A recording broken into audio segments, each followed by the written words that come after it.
Welcome back to the another episode of cinema surgeon. And आज हम review करने वाले हैं मिशन इम्पॉसिबल का। एंड आई नो काफ़ी लेट हो गया है but we have the 25 details. इसमें हम डिस्कस करने वाले हैं कि मिशन इम्पॉसिबल की जो फाइनल रेकनिंग है वो प्रॉपरली लैंड करी गई है according to its old sequences and जिस तरीके से इस मूवी का डायरेक्शन रहा है। एंड पर्टिकुलरली एक बात बोलना चाहूँगा मैं, चाहे क्रिस्टोफर नोलन हो, चाहे हमारे क्रिकेट IPL के अंदर मिस्टर यूनिवर्सल बॉस जिसको क्रिस्टोफर गेल बोलते हैं, एंड या फिर यहाँ पे क्रिस्टोफर मैक्वेरी हो, तीनों अपनी परफॉर्मेंस के दम पर पब्लिक को अपना जो लोहा बना चुके हैं। एंड इस मूवी के जो डायरेक्टर है क्रिस्टोफर मैक्वेरी, उन्होंने भी ये साबित कर दिया है। पर्टिकुलरली मूवी काफ़ी ज़्यादा एंटरटेनिंग है बट यहाँ पे मिक्स्ड क्रिटिक्स के रिव्यू आ रहे हैं। कुछ लोग उसको काफ़ी ज़्यादा अच्छी मूवी बता रहे हैं एंड काफ़ी लोग उसे क्रिटिसाइज़ कर रहे हैं। एंड पर्टिकुलरली इस मूवी के अंदर क्या प्रोज एंड कॉन्स थे उनके बारे में डिस्कस करेंगे। सो फर्स्ट ऑफ ऑल मैंने पूरी टोटल लिस्ट बना रखी है 25 वर्ड की and we need to discuss it. So सबसे पहले आती है इस मूवी का जो मेन एलिमेंट था वो की था।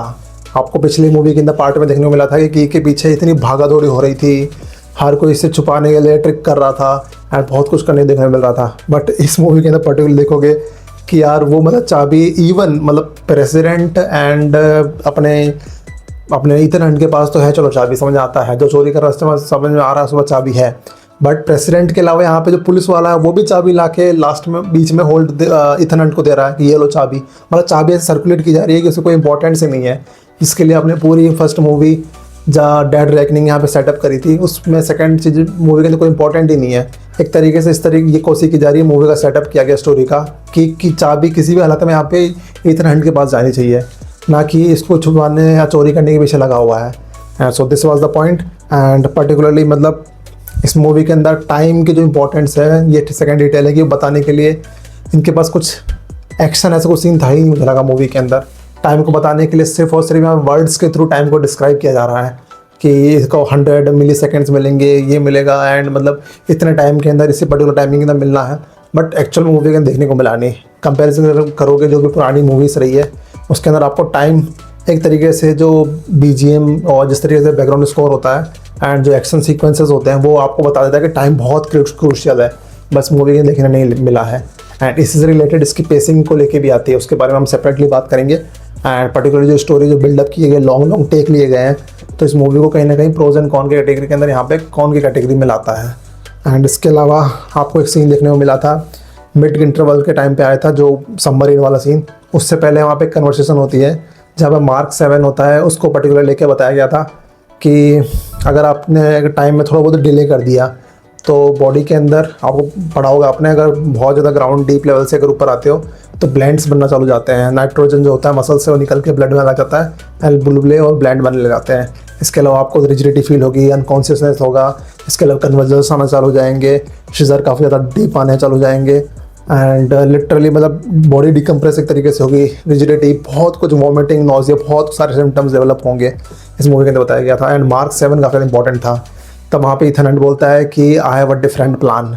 सो अगर अकॉर्डिंग टू प्लान देखें तो वहाँ पे एक्चुअल में प्लान क्या था, they don't have a plan, मतलब कि उनकी टीम दूसरा को लेके आएगी। प्लान सिंपल ये था कि वो सिर्फ बिना किसी सूट से बाहर आ जाएगा।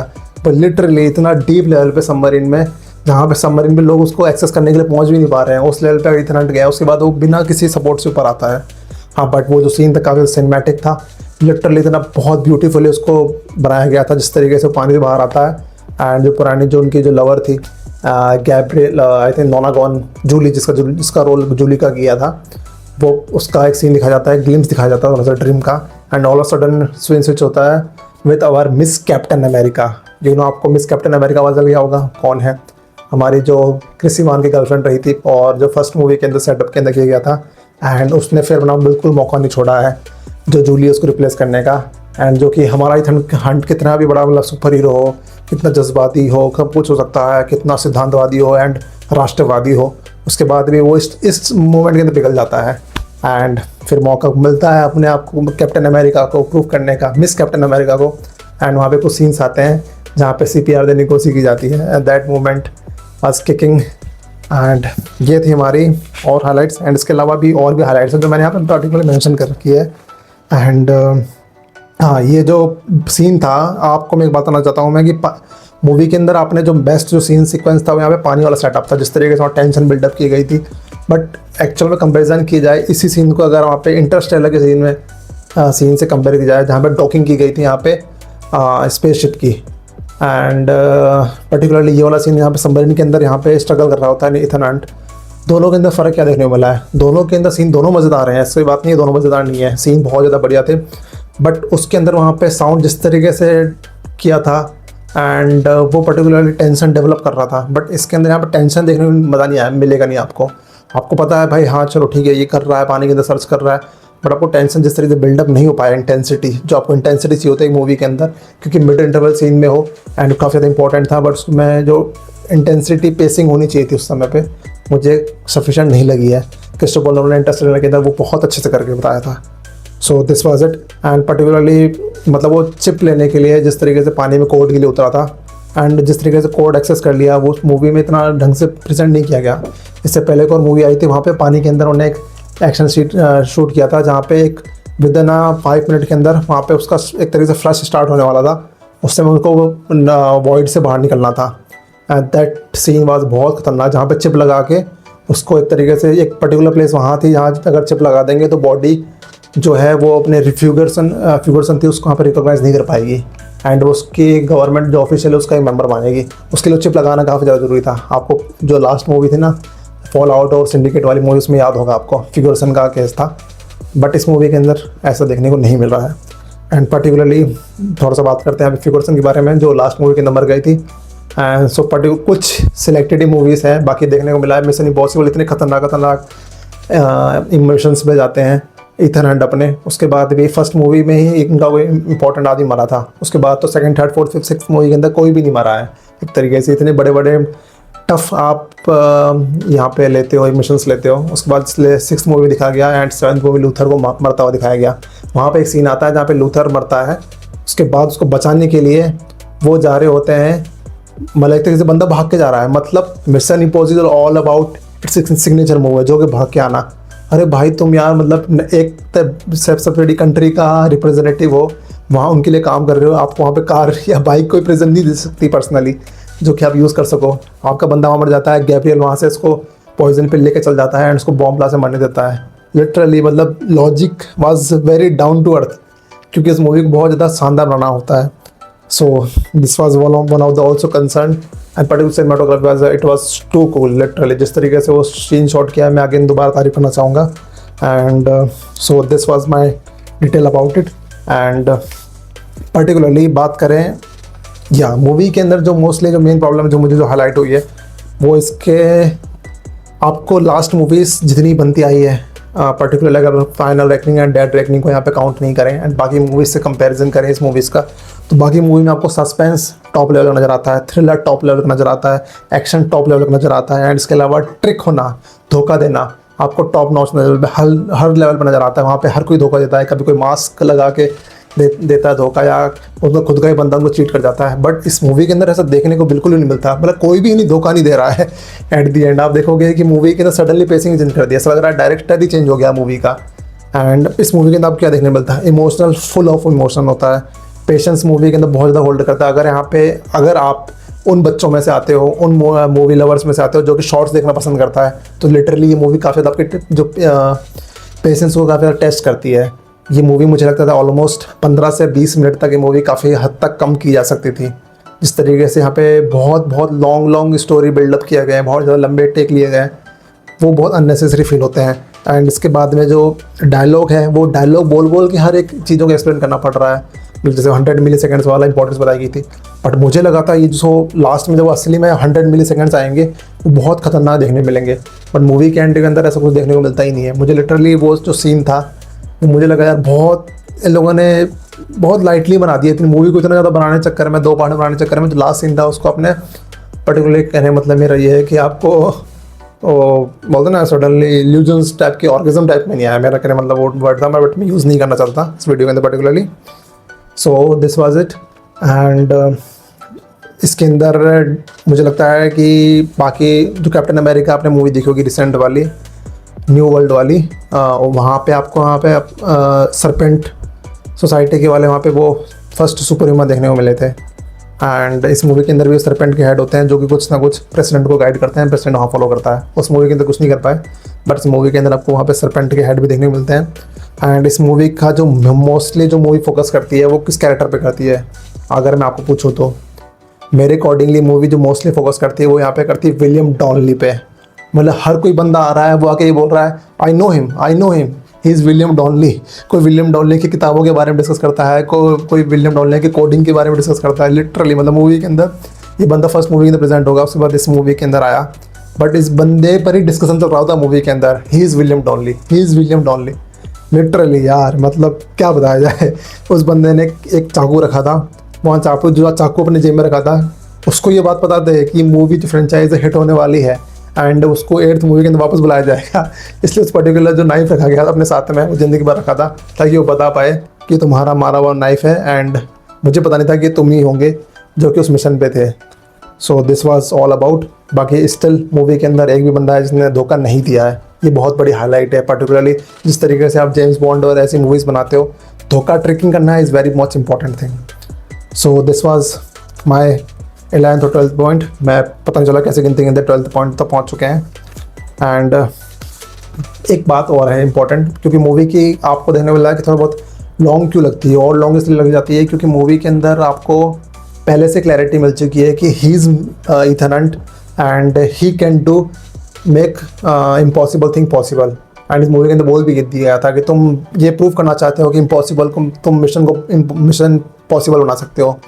एंड लिटरली इसका मतलब मूवी में देखने को मिलता है कि दे ऑलरेडी नो कि इथन हंट तो कर ही लेगा, तो हमारे अंदर भी वो टेंशन बिल्डअप होती ही नहीं मूवी के अंदर, जो कि आपको बाकी मूवीज़ में देखने को मिलती है। आपको पता है कि can he how Ethan Hunt will definitely do it. And वो मूवी के अंदर एक जो ग्रिप बनाने के लिए काफ़ी ज़्यादा इंपॉर्टेंट होती है। भले ही लंबी स्टोरी होगी, काफ़ी सारी मूवीज़ होती है 2 घंटे 40 मिनट की होती है, बट वहाँ पे जो ग्रिपिंग बन पाती है, वो टेंशन क्रिएट हो पाती है, वो यहाँ पे नहीं होता है। Because things are not seeming very much like it's an impossible thing. That was the main problem. And particularly बात करें इनके एक सेटअप के बारे में, मैं बता रहा था आपको मैं कि फर्स्ट मूवी इन्होंने ली सेटअप करने के लिए एंड सेकेंड मूवी ली इन्होंने सेटअप करने के लिए। बट आपने कहने मतलब कितना लंबा सेटअप लिया है, मेरा कहने का मतलब ये है कि फर्स्ट मूवी आपने पूरा सेटअप पे निकाल दिया एंड सेकेंड मूवी का भी हाफ पार्ट आपने सेटअप पे ही निकाला है, तो मूवी के इतना ज़्यादा सेटअप की ज़रूरत नहीं थी। एंड बाकी रिसेंट मूवीज़ देखोगे तो वहाँ पे एक्शन स्टोरी को इस तरीके से घुमाया जाता है कि लास्ट में ही क्लैरिटी मिलती है कि ये स्टोरी में हो क्या रहा था, बट वो इस वाली मूवी के देखने को मिली नहीं। या तो उन्हें लगता है कि जो ऑडियंस है हमारी, उनको मिशन इम्पॉसिबल मूवी समझ नहीं आती है, या फिर मूवी को चाहते ही काफ़ी ज़्यादा ग्राउंडेड रखना चाहते थे। एंड लिटरली बताऊँ, जिस तरीके से फॉल आउट के बाद में मूवी काफ़ी ज़्यादा ग्राउंडेड जा चुकी है। This is the main concern. And particularly मैं काफ़ी ज़्यादा मिस कर रहा था यहाँ पे फ्यूगरसन को। ऑल्दो मिस कैप्टन अमेरिका अपने एटवेल ने काफ़ी अच्छा कुछ कवर किया था, but still I am missing, definitely I was missing the Ferguson. काफ़ी ज़्यादा कास्ट है, बहुत ब्यूटीफुल कास्ट है, but she was the best. And बाकी स्पेशल बात यहाँ पे ये है कि जिस तरीके से पॉइजन पिल को लेके यहाँ पे गैब्रियल के पीछे भाग रहे थे, लिटरली मतलब गैब्रियल का जो कैरेक्टर जो मोरेलिस ने किया यार, मतलब एज अ विलन आप कंसिडर नहीं कर सकते यार, मतलब विलन वाली परफॉर्मेंस नहीं है। अगर मेन विलन ऑफ मूवी के, ऑल्दो मेन विलन यहाँ पे एआई था, वजूद जिसे बोला गया है, but he didn't perform according to its level, जो मूवी के लेवल्स होते हैं। इसके अलावा अगर पुरानी मूवी देखोगे, यहाँ पे सोलोमन लेन था, उस बंदे की बहुत शानदार परफॉर्मेंस थी जो सिंडिकेट रन करता था, आपको उसकी सीरियसनेस समझ आती थी। बट इस मूवी के अंदर गैब्रियल ने इतना कुछ शानदार परफॉर्मेंस नहीं किया है। And so these were my 19-20 highlight. And particularly इस मूवी को बहुत ज़्यादा कोशिश की गई है कि इमोशनल बनाने के लिए बहुत ज़्यादा टच दिए गए हैं। एक तो टच यहाँ पे पहली मूवी के अंदर यहाँ पे फ्यूगरसन के मौत का बताया गया था, इस मूवी के अंदर यहाँ पे लूथर की मौत है, मतलब इस मूवी को इमोशनल बनाया जा रहा है। लास्ट में भी लंबे लंबे डायलॉग आते हैं एंड लास्ट के अंदर भी मूवी के अंदर मूवी का जो सस्पेंस यहाँ बिल्डअप होना चाहिए, वहाँ पे आप लंबे लंबे डायलॉग बाजी करते हो। प्रेसिडेंट के बीच में डायलॉग बाजी होती है, देश को अपना नेशन के बारे में डायलॉग बाजी होती है एंड काफ़ी कुछ प्रॉब्लम आती है। But that's is the main concern movie के अंदर। इस तरीके से ये मतलब शो की जा रही है कि मूवी लास्ट पार्ट होने वाली है, बट जिस तरीके से विलियम डॉनली की तारीफ़ की जा रही है, मुझे लगता नहीं है कि लास्ट पार्ट होगी। वो मुझे लग रहा है विलियम डॉनली को फिर से सेटअप किया जा रहा है अपकमिंग मूवीज़ के लिए, इसलिए विलियम डॉनली को काफ़ी ज़्यादा फोकस किया गया था। एंड मेरे हिसाब से सिंपल यही था कि जिस तरीके से इमोशनल सेटअप किया है उन लोगों ने, तो जो एंड था वो नहीं हो पाया था बाकी मूवीज़ की तरह। इस मूवी के अंदर पर्टिकुलरली होना चाहिए था, जो कि काफ़ी ज़्यादा इंपॉर्टेंट था। एंड एक इम्पॉर्टेंट पॉइंट यहाँ पे आता है AI को लेके। जो यहाँ पे AI वजूद बताया गया है उसको ये बहुत ज़्यादा डेंजरस बता सकते थे, तो मुझे लगा है कि वो एक तरीके से जो एंटिटी है AI जिसका नाम है वजूद, उसको जो एंटिटी को लोगों ने ढंग से प्रेजेंट नहीं किया है। इस मूवी के अंदर 2 पार्ट हो गए एंड जो मेन जो खतरा है उस खतरे को दिखाया ही नहीं गया है। बस एक सेंटर में मिड क्रेडिट सीन से पहले सीन आता है जहाँ पे वो इलेक्ट्रिक शॉक वगैरह देता है इथन हंट को, उस सीन के अंदर इसको दिखाया गया। बाकी पूरी मूवी के एंड तक वो कहीं बंदा नज़र ही नहीं आता है। आप मुझे लगता है ज़्यादा बेटर तब होता अगर आप इस इथन हंट को वजूद को आप एक तरीके से कोई एंटिटी दिखाते या कोई रोबोट दिखाते या बहुत कोई सुपर ह्यूमन दिखा देते, जस्ट लाइक आपने बहुत सारे हॉलीवुड की मूवीज़ देखोगे जहाँ पे रोबोट कंट्रोल करता है सब कुछ, एक तरीके से एंटिटी फॉर्म में देते, फिजिकल फॉर्म में देते थे, तो मूवी के अंदर काफ़ी ज़्यादा अच्छी खासी स्पेसिंग होती है। बट आपने मूवी पूरी शिफ्ट कर दी गैब्रियल पे, एंड गैब्रियल पे ले जाएगा और वो सब कुछ कंट्रोल कर लेगा। भाई इतना आसान है कि कंट्रोल करना? अगर ये दुनिया कंट्रोल कर सकता है, दिमाग कंट्रोल कर रहा है, तो उसके लिए आसान है क्या? इतना आसान होगा कि गैब्रियल कंट्रोल कर लेगा? तो this was the main concern. मुझे पता है मैं ऑलरेडी आपको प्रोज नहीं बता रहा हूँ, कौन सा बता रहा हूँ, बट लिटरली मूवी के अंदर आपको ज़्यादा फील यही होता है। बाकी इंटरटेनिंग मूवी है, इसके में कोई शक नहीं है। Ethan Hunt is good, Tom Cruise is good at its acting as well as वो जो प्लेन का सीक्वेंस आता है उसके बारे में बात करेंगे। एंड लिटरली मतलब प्लेन का जो सीक्वेंस होता है वहाँ पे काफ़ी ज़्यादा एक्शन शानदार लेवल का देखने को मिला था। वहाँ पे जिस तरीके से फाइट भी होती है एंड पॉइजन पिल जहाँ पे जिस तरीके से चोरी करता है, इसके अलावा एक तरीके से क्या होता है, आपको काफ़ी ज़्यादा एक्शन लोगों को लग रहा है कि अलग अलग लोग बोल रहे हैं एक्शन, क्या लोग बोल रहे हैं कुछ तो कि एक्शन काफ़ी ज़्यादा वीक एक्शन था, बट मेरे अकॉर्डिंग ऐसा कुछ नहीं था। एक्शन जिस तरीके से ये जो एक्शन रिकॉर्ड किया गया ये CGI बिल्ड नहीं है बिल्कुल भी। CGI बिल्ड होता तो काफ़ी ज़्यादा डेकोरेटेड एक्शन देखने को मिलता एंड लोग काफ़ी ज़्यादा पसंद भी आता। बट ये जो एक्शन सीन्स हैं ये यहाँ पे शूट किए जा रहे हैं वो इथन हंट के द्वारा खुद के द्वारा किया जा रहा है। एंड जिस तरीके से बंदा परफॉर्म कर रहा है ना इसके अंदर एक्शन सीन के शूट किया है वो काफ़ी ज़्यादा टॉप नॉच था। आपको अगर लोग अक्षय कुमार के बारे में सोचते होंगे अक्षय कुमार इस तरीके से करते हैं यार, वो खुद के स्टंट खुद करते हैं, but he is even not a 1% of Tom cruise जिस तरीके से टॉम क्रूज मूवी के अंदर करते हैं। तो प्लेन वाला सीन्स काफ़ी ज़्यादा शानदार था। हाँ, बट जिस तरीके से एंड सीन दिखाया गया ब्लिंक करते ही वो निकालना, चिप निकालना, भाई सही बताओ नहीं टेंशन बिल्डअप हुई है जितनी बाकी मूवीज़ में देखने को मिला था। इवन अगर आप घर पे भी देख रहे हो, फर्स्ट टाइम एक्सपीरियंस की बात ही नहीं कर रहा हूँ मैं, अगर आप उस मूवीज़ को घर पे भी देख रहे हो दूसरी तीसरी बार भी आपको सेम है ना टेंशन बिल्डअप होते नज़र आता है, बट इस मूवी के अंदर नहीं है। अब बात करते हैं सबसे पहले पेसिंग के बारे में। पर्टिकुलर मूवी के अंदर पेसिंग के मामले में टोटली वेस्टेड नज़र आती है। पुरानी मूवी देखो काफ़ी शानदार है, बट इसके अंदर total lost of patience. And अब बात करते हैं थोड़ा सा मोस्ट इम्पॉर्टेंट जो यहाँ पे है वो पर्टिकुलरली टॉम क्रूज़ की इस मिशन इम्पॉसिबल के बारे में है। एंड जो मेन जो मुझे लगा था कि जिस तरीके से परफॉर्मेंस आनी चाहिए टॉम क्रूज़ की है अपने आप में, बट उनकी जो टीम है उनका कुछ खासा रोल दिखा नहीं गया है। आपने बहुत बड़ी टीम खड़ी कर ली है बट उनका रोल क्या है? जिस तरीके से यहाँ पे जो captain America, miss Captain America, हमारी मिस कैप्टन अमेरिका एटवेल जो फर्स्ट मूवी के अंदर उनको इंपॉर्टेंट रोल दिया गया था, सेकंड मूवी के अंदर इंपॉर्टेंट रोल कहीं है ही नहीं, मतलब खासा कुछ एक्शन कर नहीं रहा है। और इसके अलावा जो बाकी टीम जो ली गई थी वो भी कुछ नहीं कर रहा है, बट डॉनली का जो जरूर मेन रोल था उसके अलावा मुझे कुछ ऐसा लगता नहीं कि इन्हें बहुत कुछ करते आ रहे हो। जो पूरा दारोमदार था वो यहाँ पे इथन हंट पर ही था। एंड मिस प्रेसिडेंट जब थी वहाँ पे न्यूक्लियर बॉम्ब को अटैक करने की सोच रही है, काफ़ी ज़्यादा वहाँ पे मतलब पेसिंग करने की कोशिश की थी वहाँ पे भी स्टोरी बिल्डअप करने के लिए, बट आपने बहुत लंबी स्टोरी चूज़ की इसलिए मूवी थोड़ी सी वहाँ पे वेस्टेड हो गई। अगर आप थोड़े से बेसिक जो सेटअप था अगर फर्स्ट मूवी के फर्स्ट हाफ तक ही रखते एंड उसके बाद फर्स्ट के मूवी के एंड सेकंड पार्ट में अगर आप एक्शन दिखाते एंड इस मूवी के अंदर एक्शन दिखाते तो काफ़ी ज़्यादा बढ़िया होता। लोग बोल सकते हैं कि कमेंट बॉक्स में कि यहाँ पर एंड गेम में भी तो लास्ट में एक्शन दिखाया था, but that was a different kind of story. इस तरीके से उनकी जो मूवीज़ होती है वो अलग तरीके से सेटअप की जाती है। मिशन इम्पॉसिबल की मूवीज़ मिशन इम्पॉसिबल इसलिए होता है कि they are trying to make the things impossible, seems impossible, but इस मूवी के अंदर जो पेसिंग को देख के लगता नहीं है। So this was my complete review of the mission impossible. I know I was late but I have to make the learn and understand and write each and everything in a good way. So make sure to subscribe the channel, hit the like button, and हमारा एक और channel है जहाँ पे हम unfiltered talk करते हैं। And this was our first step जहाँ पे लॉन्ग डिस्कशन हम कर रहे हैं मूवी का रिव्यू के बारे में। And if you literally loved it make sure to subscribe it.